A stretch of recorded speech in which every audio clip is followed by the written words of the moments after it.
मेरी मरने के बाद मेरे लहू से मेरे मरने के बाद मेरे लहू से मेरी पेशानी पे हिंदुस्तान लिख देना।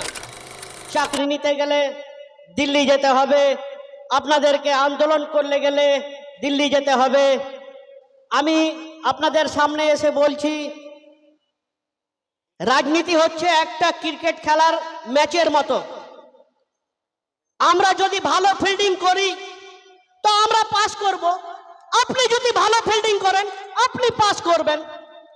বিরোধী দলের নেতার উদ্দেশ্য হলো সে আপনাকে কটাক্ষ করবে, আপনার কাজ হলো আপনি রাস্তাঘাট মানুষের পরিষেবা দেবেন। কি ভাই, অল ইন্ডিয়া মজলিসে ইত্তেহাদুল মুসলিমিন আপনারা দেখবেন হায়দ্রাবাদের মতো জায়গাতে আপনি আসাদ সাহেবের হসপিটালে 30 টাকার একটা কার্ড করবেন, ওই 30 টাকার কার্ডে আপনার পুরো ট্রিটমেন্ট, খাওয়া আর একজন সঙ্গে থাকার ফ্রি আছে। সারা ভারতবর্ষের মধ্যে আপনি দেখবেন ব্যক্তিগত টাকা দিয়ে কোনো নেতা নিজের হসপিটাল করে রাখেনি জনসাধারণের জন্য।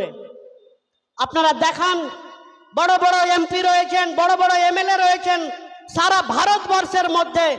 যদি কোনো দলিত, আদিবাসী, মুসলিম, হিন্দু, জৈন, বৌদ্ধ যে কোনো ধর্মের মানুষের উপরে যদি আঘাত পড়ে তো সর্বদাই সব থেকে প্রথম যিনার নাম ব্যারিস্টার আসাদউদ্দিন ওবাইসি, উনি আওয়াজ তুলেন, বাঘের বাচ্চার মতো আওয়াজ তুলেন। আপনারা দেখবেন সোশ্যাল মিডিয়াতে উনি যখন পার্লামেন্টে স্পিচ রাখেন উনার পাশে কেউ থাকে না ভাই, কিন্তু সবাই এজ এ মুসলিম 90টা মানুষ মুসলিমের এমপি থাকার পরে আপনার যদি উনি ওয়াকফ বিলের কথা না বলতেন তো আমরা কেউ সারা ভারতবর্ষের মুসলমান, হিন্দু, দলিত, আদিবাসী কেউ জানতে পারতাম না যে আমাদের বিরুদ্ধে এইরকম বিজেপি সরকার বা ওর সঙ্গে যেসব সরকার সাথ দিয়ে বিল পাস করছে উনি আজ বেঁচে আছেন। আমাদের ভাগ্য, আমরা ভাগ্যবান যে যার দল করেছি ব্যারিস্টার আসাদউদ্দিন ওবাইসি সাহেব, যে সারা ভারতবর্ষের পিছিয়ে পড়া মানুষের জন্য আওয়াজ হয়ে কথা বলছেন।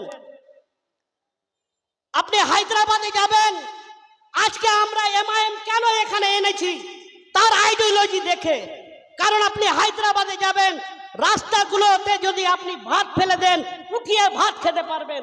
আপনারা যাবেন তো দেখতে পাবেন, কারো যদি কোনো অসুবিধা হয় যে আমার কোনো বডির মধ্যে কোনো প্রবলেম আসছে, আমি লিখে দিব আমার প্যাডে।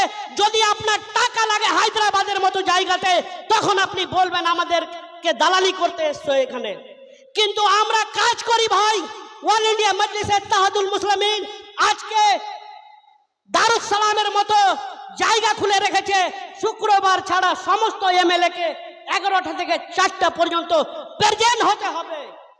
ওই রকম অল ইন্ডিয়া মজলিসে ইত্তেহাদুল মুসলিমিনের দল, কর্পোরেটর হোক বা এমএলএ হোক, আপনি যাবেন। যদি আপনার কোনো এমএলএর সঙ্গে দরকার থাকে দারুস সালাম যান, আপনি তাকে সেই এলাকার এমএলএ কে দেখতে পাবেন। দারুস সালামে অন্তত আপনি গিয়ে ওর আপনার মনের কথা বলতে পারবেন। অল ইন্ডিয়া মজলিসে ইত্তেহাদুল মুসলিমিন আজ সারা ভারতবর্ষের মধ্যে কেন বেরিয়ে বেড়াচ্ছে? কারণ মানুষকে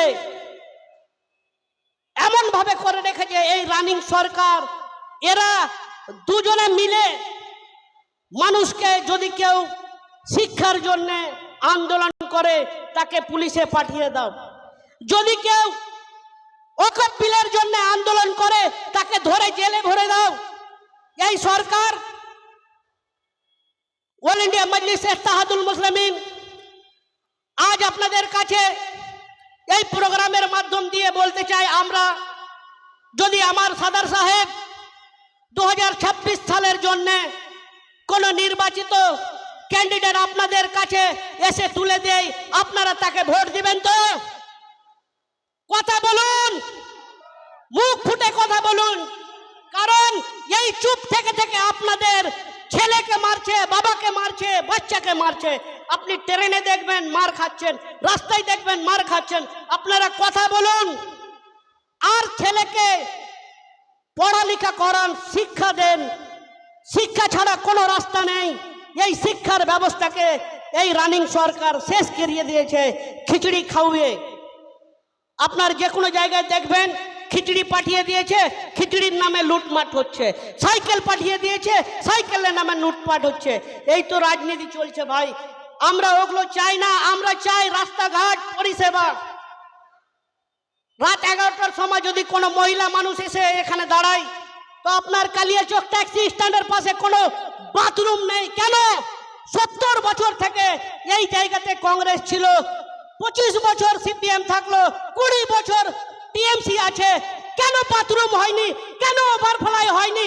কেন আমাদের হসপিটাল উন্নতি নেই? এই আইডিওলজি নিয়ে আমরা এসছি মাঠে। আমাদের লড়াই হচ্ছে মানুষের অধিকার মানুষকে ফিরিয়ে দেওয়ার। আমাদের অধিকার আমরা ফিরিয়ে পাই, আমরা যেন ফিরিয়ে পাই, এই অধিকার নিয়ে আমরা লড়াই করতে এসেছি। অল ইন্ডিয়া মজলিসে ইত্তেহাদুল মুসলিমিন আমরা আবার আপনাদের পাশে আছি, আমরা আসব সর্বদাই। ব্যারিস্টার আসাদউদ্দিন ওবৈসি সাহেবের হাতকে আপনারা শক্ত করুন, কারণ উনি ছাড়া কেউ নেই সারা ভারতবর্ষের মধ্যে। কতবার আপনাদেরকে বলবে, কতবার আপনাদেরকে দেখাবে যে আমি সেকুলার সেকুলার সেকুলার নয়। আপনি দেখবেন সব থেকে প্রথম মোদিজি বলছেন কি মুসলমান গোশ খাওয়া যায়। সব থেকে প্রথম যদি পাকিস্তানের সামনে দাঁড়িয়ে আওয়াজ তোলার মতো লোক থাকে, ওনার নাম হচ্ছে ব্যারিস্টার আসাদউদ্দিন ওবৈসি সাহেব। সারা ভারতবর্ষের মধ্যে যিনি আওয়াজ উঠিয়েছিলেন যে পাকিস্তান মেরে জুতি পে হ্যায়, ওটা আমার সদর ব্যারিস্টার আসাদউদ্দিন ওবৈসি সাহেব। আমি আবার বলবো পরে। আমরা আমাদের কর্মী সভা প্রত্যেকটা এলাকাতেই চলছে। আমাদের নম্বরগুলো আপনাদের কাছে রয়েছে, আপনারা যখন ডাকবেন আমরা আছি। যদি আপনারা বলেন, মনে করেন যে এই দলটাকে আমরা ছিনিবিনি করতে যাইব, যে না ভাই অন্যান্য দলের মধ্যে যেমন চলছে এই দলটাও চলবে, কিন্তু আমি আপনাদেরকে বলি, আমি 10 বছর থেকে এমআইএম করছি। যদি আমি চাইতাম আজকে আমি কোটিপতি হয়ে থাকতাম থানার দালালি করে, কিন্তু আমি যাইনি। যদি আমি চাইতাম যে পয়সা কামাতে, কিন্তু আমি যাইনি। আমি আজ অল ইন্ডিয়া মজলিসে ইত্তেহাদুল মুসলিমিন করছি এই জন্যে যে আমার এই জায়গায় কোনো কিছু চাওয়ার দরকার নেই। সেই আখিরাতে উপরওয়ালাকে বলবো যে আল্লাহ আমি তোমার দলের লোকের সাথে ছিলাম। কারণ অল ইন্ডিয়া মজলিসে ইত্তেহাদুল মুসলিমিন আমার লিডার, যিনি 5 ওয়াক্তের নামাজি, যিনি সারা ভারতবর্ষের মধ্যে যদি আমার নবীকে কেউ গালি দেন তিনি আওয়াজ তুলেন, যদি আমার কোনো কর্মীকে মারেন তিনি আওয়াজ তুলেন, যদি নিরীহ মানুষকে মারেন তিনি কথা বলেন। অল ইন্ডিয়া মজলিসে ইত্তেহাদুল মুসলিমিন আজ ব্যারিস্টার সাহেব আপনি দেখবেন, আমি যাই বিহার, ইউপি, পাটনা, बनारस, আমি বিভিন্ন জায়গায় প্রোগ্রামে যাই। সদর সাহেবের যদি কেউ কথা শুনে নাই যে ব্যারিস্টার সাহেব আজ ইস রাস্তে সে जाने वाले हैं, তো সেই রাস্তার মধ্যে আধা ঘন্টা 1 ঘন্টা নয় 3 ঘন্টা মানুষ তাকে দেখার জন্য দাঁড়িয়ে থাকেন।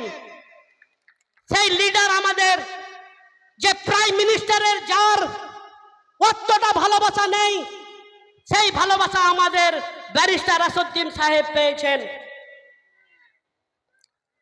তবে আমার নেতাগুলো রয়েছেন, ওনারা বলবেন। আমি আমার বক্তব্য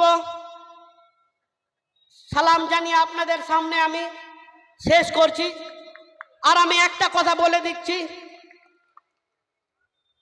मेरी मरने के बाद मेरे मरने के बाद